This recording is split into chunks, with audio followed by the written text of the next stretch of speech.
नमस्कार मित्रांनो, मी किशोर बोराटे. तिसरा डोळा या यूट्यूब चॅनलमध्ये मी आपलं स्वागत करतो.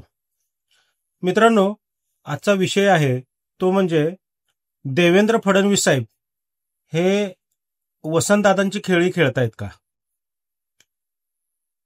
क्वेश्चन मार्क आहे पुढं. कारण प्राप्त परिस्थितीमध्ये ज्या पद्धतीने किंवा ज्या दिशेनं महाराष्ट्राचं राजकारण चालू आहे आणि हे सगळं राजकारण हे एका व्यक्तीभोवती फिरते आणि ती व्यक्ती म्हणजे महाराष्ट्राचे मुख्यमंत्री आणि भाजपाचे चाणक्य सन्माननीय श्री देवेंद्र फडणवीस साहेब. आता नक्की देवेंद्र फडणवीस साहेब कोणतं राजकारण खेळतायत, त्याच्यामध्ये भाजपाचा काय फायदा आहे का, त्यांचं स्वतःचं राजकीय महत्वाकांक्षा काय आहेत, हे सगळ्यांच्या वर एक आपण नजर फिरवूया. त्याच्यासाठी थोडंसं आपल्याला पाठीमागं जावं लागेल. काही गोष्टीमध्ये म्हणजे पाठीमागचे तुम्ही माझे व्हिडिओ पाहिले असतील, त्याच्यामध्ये तुम्हाला असं वाटेल की काही गोष्टी याच्यामध्ये रिपीट होत आहेत, परंतु त्या गोष्टी जोपर्यंत मी तुमच्यासमोर मांडत नाही ते डॉट्स तोपर्यंत जुळणार नाहीयेत. राजकीय विश्लेषकाचं काम काय असतं की विश्लेषण करत असताना ज्या घडणाऱ्या घटना आहेत, राजकीय घटना महाराष्ट्रामध्ये, त्याचे डॉट्स कलेक्ट करायचे आणि ते डॉट्स जुळवायचे आणि ते डॉट्स जुळवून जे काही चित्र तयार होतंय ते चित्र महाराष्ट्राच्या जनतेसमोर मांडायचं. आता हे गरजेचं नाहीये की आज मी जे काही डॉट्स जुळवून जे चित्र मला जे वाटतंय ते तयार होतंय ते मी तुमच्या पुढे मांडेन, हे पुढं तंतोतंत तसंच होईल असंही नाही सांगू शकत. कुठलाही राजकीय विश्लेषक महाराष्ट्रातला असू दे किंवा देशातला असू दे हा सांगू शकत नाही. कारण का, राजकारण रोज बदलतंय. काल एकमेकाला शिव्या घालणारे आज एकत्र येत आहेत आणि जे आज एकत्र आहेत ते उद्या परत वेगळे होऊन एकमेकाला शिव्या घालतायत. त्यामुळं की आज जे चित्र आपण तयार करून समजा बघू आणि त्याच्यावर विश्लेषण करू, जे डॉट्स जुळवून, ते उद्या आहे तसंच ते निर्माण होईल असंही सांगता येत नाही. परंतु जी काही परिस्थिती आहे, म्हणजे आतापर्यंत जे काही विश्लेषण मी केलेले आहेत ते कुठं ना कुठं तरी ते वस्तुस्थितीच्या जवळ जाऊन पोहोचलेले आहेत. त्या अनुषंगानं एक आजचा जो विषय घेतलेला आहे तो म्हणजे की फडणवीस महाराष्ट्रात वसंतदादांची खेळी खेळतायत काय. आता काय ही वसंतदादांची खेळी, हे जरा थोडंसं जे मिडल एजला असतील त्या लोकांना किंवा सिनियर सिटीजन्सला माहित असेल की वसंतदादांनी काय खेळी खेळली होती.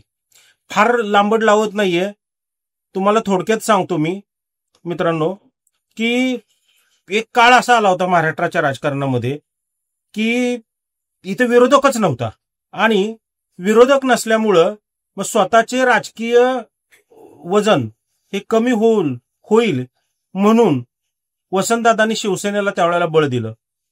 म्हणजे त्या काळामध्ये शिवसेना वाढली, फोपावली, त्याच्या मागं कुठंतरी वसंतदादांचा हात होता. त्या हातामुळं शिवसेनेला टेकू मिळाला आणि ह्याच्यावर शिवसेना पुढे मुंबईमध्ये वाढली, पसरली, महापालिकेमध्ये सत्तेत आली. बघा गंमत कशी असते मी तुम्हाला सांगतो की जोपर्यंत व्हिलन जिवंत आहे तोपर्यंत हिरोला महत्व असतं. ज्या वेळेला व्हिलन मरतो त्यावेळेला हिरोचं काम संपतं. नीट लक्षात घ्या मी काय म्हणतोय ते.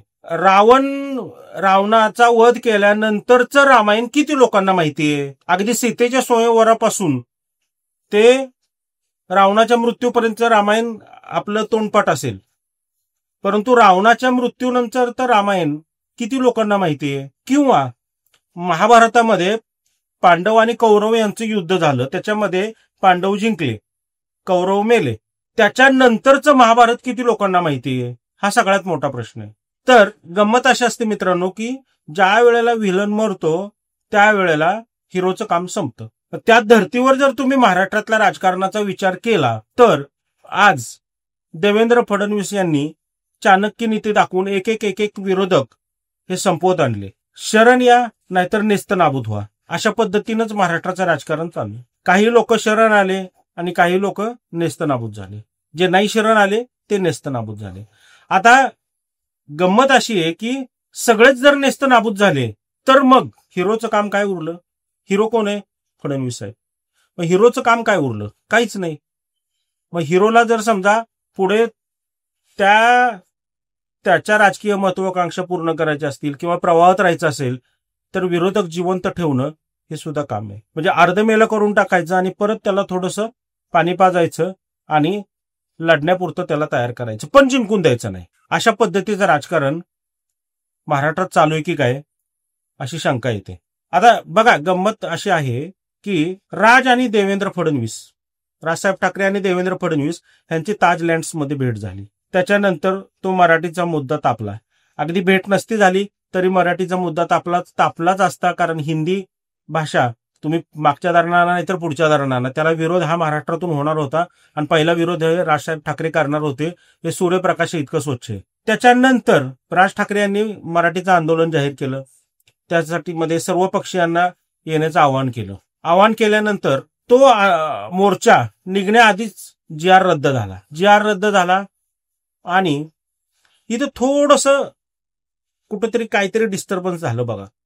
उद्धव ठाकरे मोर्चात सामील होतील असं कुणाला वाटलं नव्हतं. कुणाला म्हणजे जे लोक ह्या प्रोसेसमध्ये आहेत त्यांना. परंतु राज यांच्या एका वक्तव्यानंतर की महाराष्ट्रापेक्षा आमचे अहंकार मोठे नाहीत, या एका वक्तव्यानंतर उबाटा गटाला धुमारे फुटले युतीचे. आणि राज यांनी सर्व पक्षांना आवाहन करतानाच उद्धव यांनी तिथे आंदोलनामध्ये उतरण्याचा पहिला निर्णय जाहीर केला. आंदोलन झालं नाही, जी.आर. रद्द झाला, त्यामुळे आंदोलन झालं नाही. मग विजयी मेळावा झाला. विजयी मेळाव्यामध्ये उद्धव यांनी स्पष्टपणे सांगून टाकलं, एकत्र आलोय, एकत्रच राहणार. परंतु हा मराठी भाषेसाठीचा विजयी मेळावा होता, त्यामुळे राज ठाकरे त्याच्यामध्ये युती संदर्भामध्ये काही बोलले नाहीत आणि त्याच्यानंतरही त्यांनी काही सांगितलं नाही. परंतु हा विषय मराठीसाठी चालू झालेला एका वेगळ्याच दिशेनं चाललाय हे ज्या वेळेला त्यांच्या लक्षात आलं, त्यावेळेला त्यांनी स्वतःच्या पक्षाच्या सर्व पदाधिकाऱ्यांना मीडियाशी न बोलण्याची तंबी दिली. त्याच्यानंतर आता त्यांचं इगतपुरीमध्ये 3 दिवसीय काहीतरी शिबिर झालं, आत्मचिंतन किंवा अधिवेशन झालं काही मोजक्या नेत्यांच्या सह. त्यामध्ये काय आत्मचिंतन झालं, काय ठरलं त्याच्या संदर्भामध्ये मीडियामध्ये काही बातम्या आलेल्या नाहीये. आता हे सगळं चालू असताना पावसाळी अधिवेशनाचा शेवट झाला आणि विरोधी पक्षनेते अंबादास दानवे यांची राज्यसभेची मुदत संपली.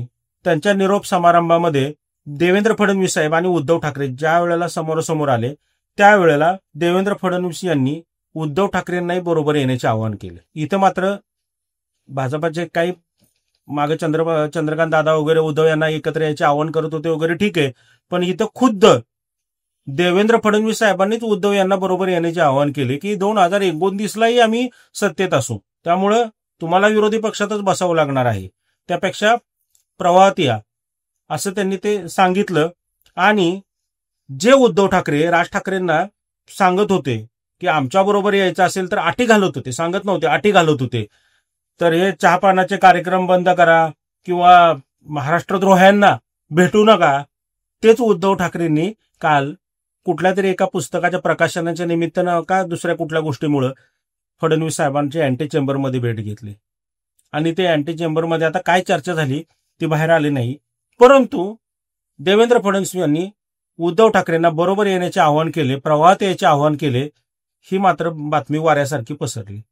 आता या सगळ्या गोष्टीचं काय आहे, म्हणजे राष्ट्रवादी काँग्रेस बरोबर आहे, अजितदादा गट, शिवसेना शिंदे गट बरोबर आहे, इकडे शरद पवार गटाला डोळे मारायचं काम चालूच आहे एकत्र येण्यासाठी.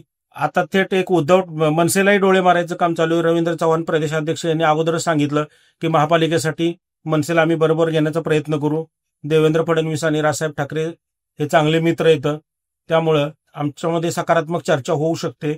आणि एक राहिले होते आता उद्धव ठाकरे, त्यांनाही फडणवीस यांनी बरोबर यायचं आवाहन केलं. मग राहिलंय कोण महाराष्ट्रामध्ये? पण हे सगळं काय, सगळे जर एकत्र येणार तर मग नक्की लढणार आहेत तरी कोणाविरुद्ध? अर्थात देवेंद्र फडणवीस साहेब बोलले म्हणून उद्धव ठाकरे एकत्र येतील किंवा शरद पवार येतील किंवा राज ठाकरे येतील सांगू शकत नाही. पुढे काय होणार आहे, कशा पद्धतीनं ह्या सगळ्या गोष्टी पुढे जाणार आहेत हे आपल्याला आता माहित नाहीये. परंतु एक तर निश्चित आहे की देवेंद्र फडणवीस साहेबांची ज्या पद्धतीने जी काही रचना चालली, हे सगळ्या गोष्टी जर पाहिल्या तर येणारी महापालिका ही एकतर विरोधकांच्या हातात जावी किंवा त्रिशंकू व्हावी, हा प्रयत्न देवेंद्र फडणवीसांचा तर चाललेला नाही ना, क्वेश्चन मार्क आहे ह्याला. परंतु जी राजकीय पावलं पडतायत ती तशीच पडतायत.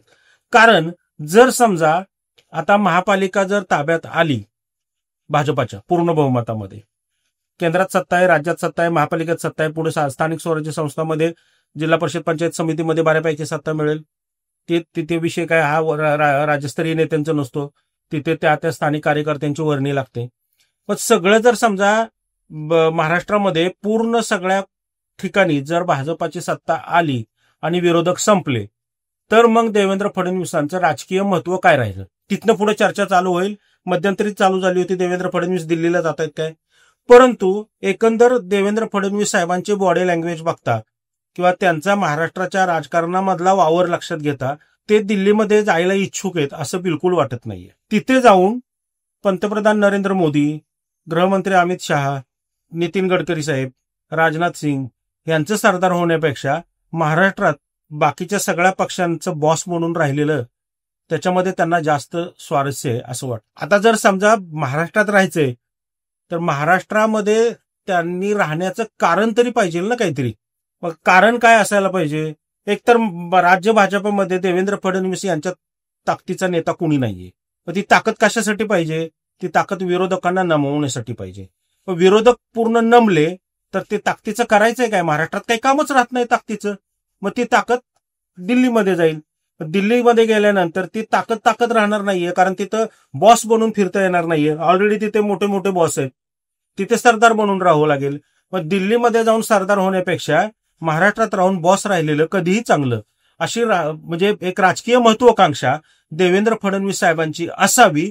म्हणून आता जे महापालिकेच्या अनुषंगानं जे काही सगळ्या गोष्टी जुळवाजुळवी चाललेली आहे त्या गोष्टीमध्ये कारण नसताना विरोधकांना ताकद दिली जाते. म्हणजे आता हा मराठीचं ते आंदोलन झालं, ते GR रद्द झाला, त्याच्यानंतर ठाकरे बंधूंनी विजयी मेळावा घेतला, तरी सुद्धा काल परत फडणवीस साहेबांनी सांगितलं की महाराष्ट्रामध्ये त्रिभाषा सूत्र लागू होणारच. म्हणजे आता कुठं दुरळा खाली बसला होता तो दुरळा परत वर उडवायचा काहीच कारण नव्हती. परंतु देवेंद्र फडणवीस साहेबांनी हा मुद्दा छेडलाय. म्हटलं की ह्या मुद्द्यावरून अजून पुढे काहीतरी होईल आणि ह्या सगळ्या गोंधळामध्ये कुठंतरी एकतर ही महापालिका देवेंद्र फडणवीस साहेब विरोधकांच्या हातात देतील, ठाकरे बंधूंच्या, आणि तो विरोधक आक्रमकता त्यांची तशीच जिवंत ठेवतील महाराष्ट्रात, आणि ती आक्रमकता थोपवायला माझी महाराष्ट्रामध्ये गरज आहे असं दाखवून देतील. किंवा मग महापालिका त्रिशंकू करतील आणि मग ही 3 पायाचं जर महापालिका चालवायची असेल सरकार, महापालिकेतलं प्रशासन, तर मग तिथे चाणक्य नीती गरजेची आहे. आणि मग त्यामुळे महाराष्ट्रामध्ये माझी उपयुक्तता आहे हे ते कुठंतरी केंद्रीय नेत्यांना दाखवतील आणि इथून केंद्रात जाण्याचं ते टाळतील. सध्याच्या राजकारणामध्ये म्हणजे राजकारणावर जर नजर फिरवली तर सध्या हे असंच होईल असं वाटतंय. हे असंच होईल असा माझा अजिबात दावा नाही, पण असं होण्याची शक्यता आहे असं मला वाटतंय. परंतु मित्रांनो, राजकारण हे कायम बदलत राहतं. ज्या काल मित्र होते ते आज शत्रू आहेत, आज शत्रू आहेत ते उद्या मित्र झालेले आहेत. त्यामुळं जशी परिस्थिती बदलेल तसं इथलं विश्लेषण पण बदलणार आहे. परंतु आज जे काही डॉट्स जुळवून आलेत आणि जे काही चित्र तयार झाले ते तुमच्या पुढे मांडलं. आपण बघत राहूया की पावलं ह्याच दिशेनं पडतायत का आगामी काळामध्ये काही वेगळं चित्र महाराष्ट्रापुढे निर्माण होते, त्याच्यावर आपलं लक्ष राहीलच. मित्रांनो, तुर्तास धन्यवाद. आपल्याला जर हा व्हिडिओ आवडला असेल तर निश्चितपणे लाईक करा. ह्या व्हिडिओ संदर्भामध्ये, या विषयासंदर्भामध्ये जर आपली काही मतं असतील तर निश्चितपणे मांडा. आणि तिसरा डोळा ह्या चॅनलला ऑल पर्यायावर टिकमार्क करा आणि सबस्क्राईब करा. धन्यवाद.